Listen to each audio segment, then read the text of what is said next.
Let's kick this off. Right. Welcome, Knights of the Round Table.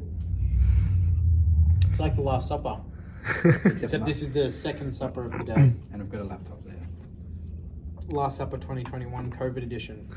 Zoom edition. Life in lockdown. Wait, why is Martin stuck at home? Wow. Martin went to JD Sports for 5 minutes, and now ended up in quarantine. Now he's in quarantine until Sunday. He was exposed to a tier 1 site.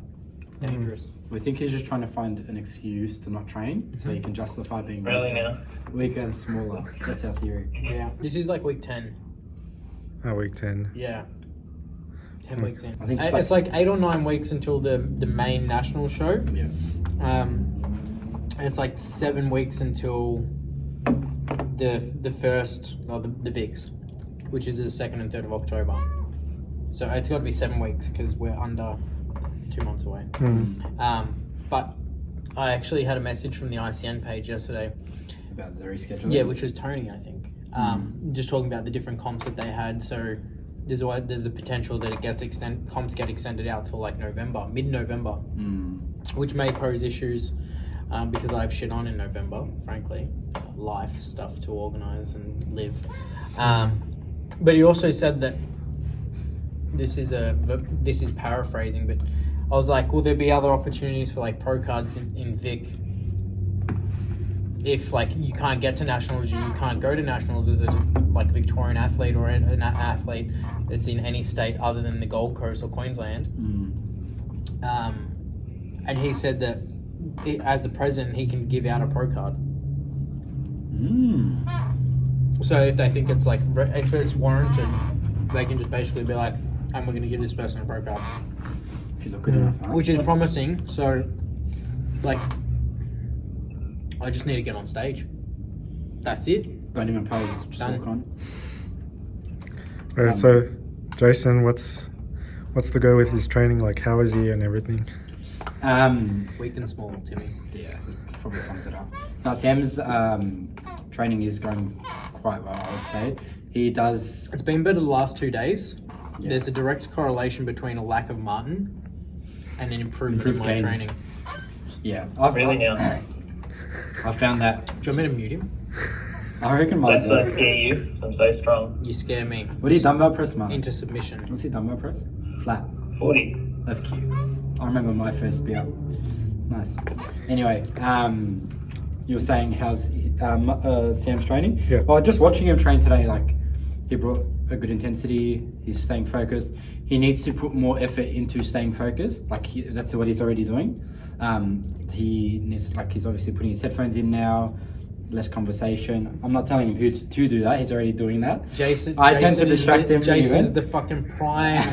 He'll come out, ask a question or say something. I'm like, bro, I've got headphones in so I can. All I do is say hi, and he's like, bro, I'm focusing. But no, it's good. There is more attention needed and dedicated to being focused for his training and taking it more seriously. Switching on. And I think, given that he's been dieting for a while now and it's going to get harder and harder, it's probably good practice to ensure that he keeps bringing sufficient training intensity and not slacking off as the training gets more and more difficult and less fun to do. So yeah, it's good. Has there been any changes to his programming? Or... Yeah, he started a new training block last week. Last week or the first week. Yeah, so we had a deload week of the last training block, and then we have an intro week, which is kind of just like we're just starting the new block, a bit more conservative than the following weeks will be, just to give him ample time to recover and reduce a lot of the fatigue he would have accumulated in the last block. And I think it's shown in his training, and even last week, that posing session, was that last week? Yeah. Yeah. You just... There's been a couple of posing Yeah. sessions. It just seemed a bit more lively, a bit more... Yeah. Like, probably attributed a bit to the having caffeine again and stuff. I think training wise we made some good changes, moving away from stuff that was probably psychologically challenging, but also like very demanding from a loading standpoint. So some good changes we've made in this block was where we've been doing, say, skull crushers. Like I've been doing dumbbell skull crushers, moving to the Smith machine JM press. Like I feel that in my triceps. It's so much nicer to be able to just like lie down and form's locked in. You don't have to stabilize weights and no free weights. Like, I feel it more in my triceps, which is the target muscle group, and I can work a little bit harder. With less effort. Yep. And then another one is, moving to the Smith machine shoulder press instead of dumbbells. Like, dumbbells have a slightly larger range of motion, but you have to get the weight over your head before you can even start. And, I've been pressing, say, like 36 or something kilos, which is pretty good considering how much weight I've lost. And again, that's just like getting challenging. It's hard to progress on that. So again, that's like a nice change. Hack squats are back in. We're still leg pressing. So there's not a lot of like changes to the actual structure, more so to just some variation. Yeah, variation in exercise selection to basically just increase the stimulus that I get and decrease the fatigue or the demand on my body and joints. But all in all, I really feel like, and Martin, you can probably comment more on this because we've been like training more closely together. I feel like my performance session to session is actually fucking good. When you factor in how much weight that I've actually lost, performance is probably going up, which is crazy to think. So that's not going to continue forever, particularly now that Martin is trying to kill me and he's just cut my calories today by 100 and increased my cardio. But yeah, I think training's been really good. Performance has been good. The last time we checked in, you mentioned you had some niggle in your lat. Yeah, that's pretty much gone. Okay. I still occasionally get a bit of a sensation there when I'm posing and stuff, but I think it was just like an acute increase in like direct volume to that area, and it was just like kind of impinging or a little bit sore. It was just like apprehensive to that position. Today, your back is funny. Yeah, like on the hack squats today, like on like the third rep of my first set, I was like, ooh. I felt something. Like I have nagging back issues anyway. The weight on the hack squat's certainly not light. Like it is when I look at it compared to what I have done in the past, where I've done like 200 for 12s on the hack squat. We started at like 155 last week for just a couple of sets of 10. Now it's like 160 for 3x12 this week is what I was gunning for. That's over double your body weight. Yeah, which is still like a lot of weight. I think that's like a hard thing psychologically to kind of like really wrap your head around. It's like you think, and I still do this, and I've been doing this the entire prep, is like, dumbbell pressing, for example. I was pressing 55 kilos for 8 reps on an incline, 8 to 10 reps on an incline in like December, January. And it's like now I'm doing say like 44, 46, and it seems like I've lost so much strength, but it's like 14 kilos lighter. Yeah, and it's like when you convert it into like say relative strength, like what you're pressing relative to your weight, it's better now than it was at a heavier weight. So basically, I preserved performance to a degree, which is cool and something to just keep in mind. But yeah, I think everything's going well. Like I have very much got a really good COVID routine. Wake up in the morning, go for a walk, go play a little bit of golf at a golf course that's closed, just chip around illegally, train, can nail my food. Although today, funny thing, Marto, you'll like this.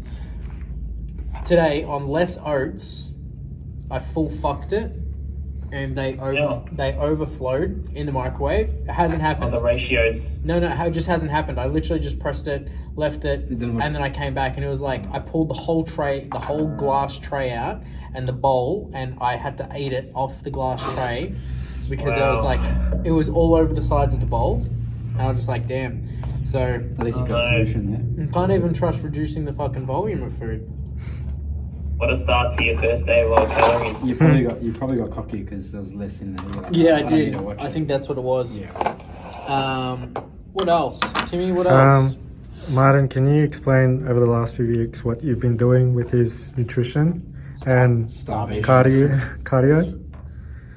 Yeah, so over the past few weeks, things have been going really well from a nutrition standpoint, and I think Sam just mentioned how his performance has been really good and how we haven't really seen any major performance decrements yet. That's one of the main reasons for that, is because he's recovering really well in between sessions, and that is because he's been on top of his nutrition and he's still eating a decent amount of food, so it hasn't really gotten to the point where his nutrition is hampering his recovery and training performance, which is really good. But as we know, when bodybuilding is the end outcome here, so we're trying to step on stage being as shredded as possible. That is what wins you competitions in bodybuilding.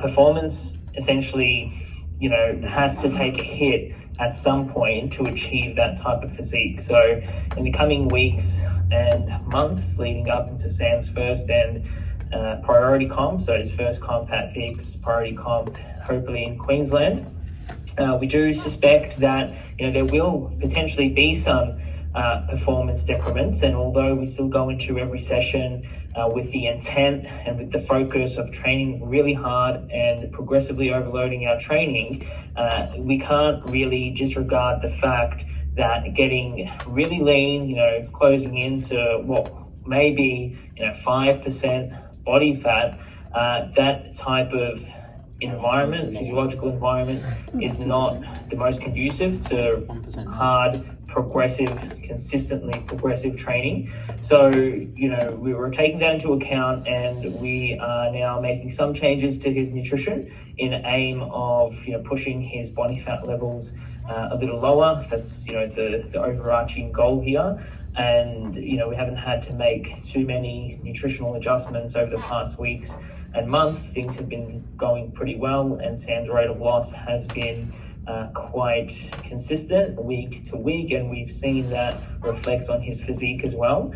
But now it's time, considering we are 7 weeks out from the first comp, really is time to start digging a bit deeper. And also what I think is working in Sam's favor is actually being in lockdown, or maybe not being in lockdown, but at least just being away from his usual day-to-day work routine, which is arguably a lot more stressful on him and on his body than being at home and working from home. So maybe not necessarily the fact that he's in lockdown, but at least the fact that he's away from his generally more stressful work routine. And what this means is that we do have the capacity, we do have the room to push cardio up, which we haven't done at all yet, bring calories down slightly. And, considering he is recovering so well, he's getting a large amount of sleep, he's not facing any major day-to-day stress, I doubt that the changes that we are currently making to his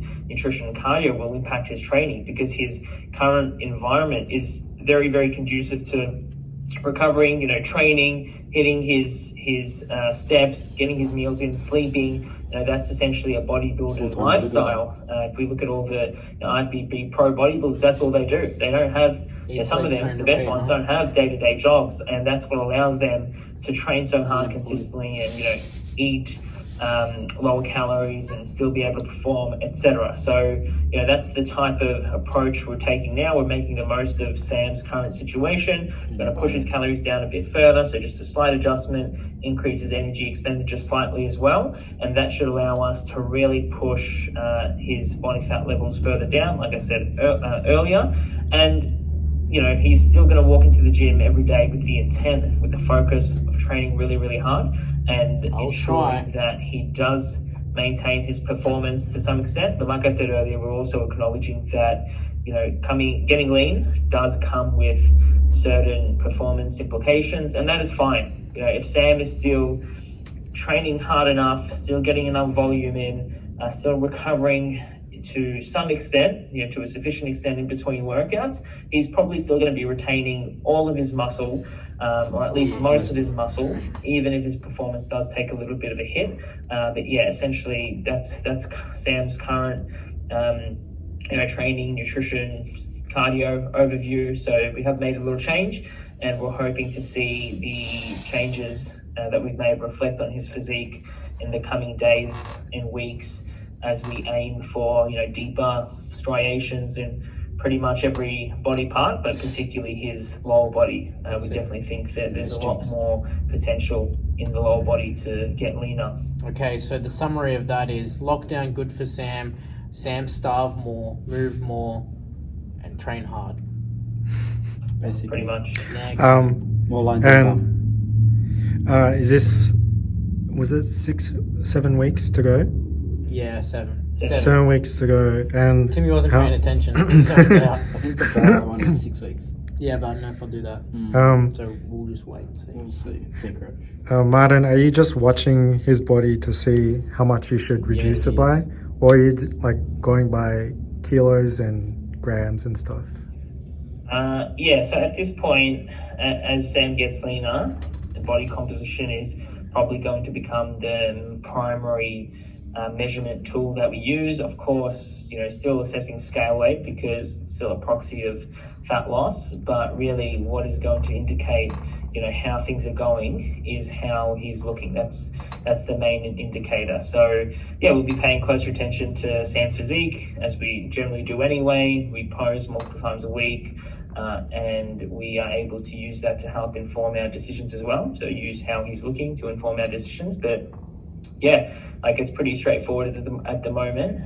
We're essentially just looking for his lower body to come in more. What I mean by that is to just get leaner through the lower body, particularly the glutes, and we're going to use changes in scale weight to help guide the process along as well. But yeah, definitely more so body composition at this point. Cool. And how are you feeling, Sam? I feel good. All things considered, I do feel really good. The only things that are really becoming noticeably challenging, I do truly think that I can push harder. Frankly, is I know I'm already lean and we still have a decent amount of time, but I do think there's more room to push given, like Marto said, the environment that I'm currently personally in is so conducive to dieting. I don't have to spend time on the gym floor with 50, 60, 70 people throughout a day. I'm sleeping in an extra 2 hours every single day. It's I still get up at 6:30. So I have, and I'm sitting down doing all my laptop work at home. So it's I'm either being physically active, training, prepping my meals, or I'm just recovering. But I feel really good. The only noticeable or deleterious impacts of dieting that I'm feeling at this stage, sometimes I feel flat between meals. So I'm trying to be more on top of meal timing. Currently I'm doing, Kayla's calling me. That was Ketty checking in, making sure she can eat food. So what was I saying? You were saying yeah, feel really good. Life at home makes it really easy. I'm prepping, so meals at the moment are very much regimented. I have a good routine that's again supportive of this goal. Kayla's very supportive. The only thing that's getting challenging is occasionally wake up during the night. It doesn't really impact my sleep because I am getting more sleep than normal anyway. If I'm getting an extra 2 hours, who cares if I wake up twice, even 3 times. At the end of the day, I'm very bloated. It's taking more time between going to the toilet in terms of pooping. Something that Martin and I spoke about yesterday is when you have a chronic deficit over time, you have less waste. So time between going to the toilet, it gets longer and longer, and it might be 2 or 3 days before you have to take a shit because there's not enough waste in you to push the other waste out. So it kind of has to accumulate to a point where it's now you can go to the toilet. So literally just full of shit, but we already knew that. Sex drive's entirely gone. I said that in my post yesterday. My penis is mostly ornamental at this stage. I laughed at that so much. Yeah, It's so funny. so it's literally does nothing, but Kayla and I, we're doing our best to work through that. She's being really supportive.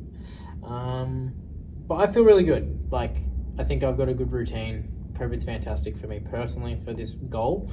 So probably really an opportune time to shoot for a competition provided they actually go ahead. That's it. That's me. And Jason and Martin, how do you think Sam's doing mentally from an outside perspective? What do you reckon, I'll Mato? answer for them. Fucking great. What do you reckon, Mato? I think Sam has his days, just like everyone does, though. You know, we tend to always have good days, some bad days, and when we're in prep, the bad days maybe become a bit more prominent. And when I say bad, I just mean days where maybe, you know, you are a little more irritable and maybe you're more frustrated and maybe a little more stressed. And, you know, there's so many factors that play into that. And we all have a stronger emotional connection with those bad days. And sometimes it's easy to kind of let them, you know, take over and let them define how the contest prep is going. And it's common for people to have a bad day and then let that spiral and it becomes, you know, 2, 3, 4 bad days. And I think what Sam has done really well is just ensured that after each bad day he's had, he's been able to kind of recover, recuperate, and he ensures that the next day he does his best to, you know, stay on top of things and manage his stress levels and manage his frustration with whatever it is that he's having to deal with. So, Jason. I think mostly Jason. Sam's done one thing well. It's ensuring that he hasn't let those, you know, bad days here and there really get to him and really, you know, affect his progress overall. Cool. One thing I will add on that is kind of like, and this is something Timmy and I have spoken about. Timmy, wave to the camera. Just like flash an image of yourself up if you use this. Hi.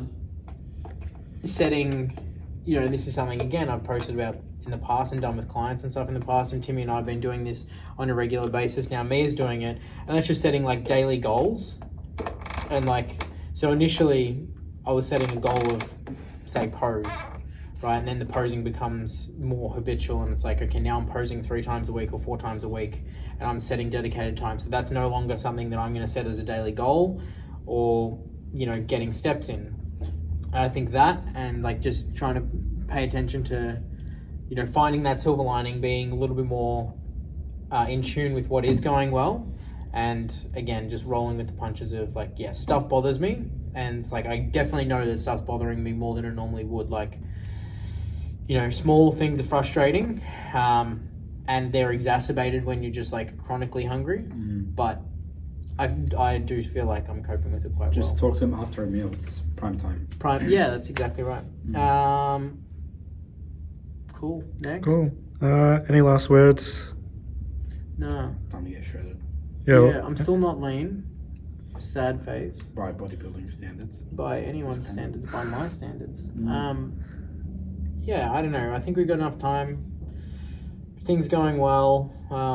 Plenty of work to be done. Today I'm going to crush the treadmill and see how that goes. Tonight we're going to record with Kayla. A few people submitted questions just about our relationship and kind of like how we've gone. I think me and her have gone really well to this point in time. She's been fucking amazing, frankly.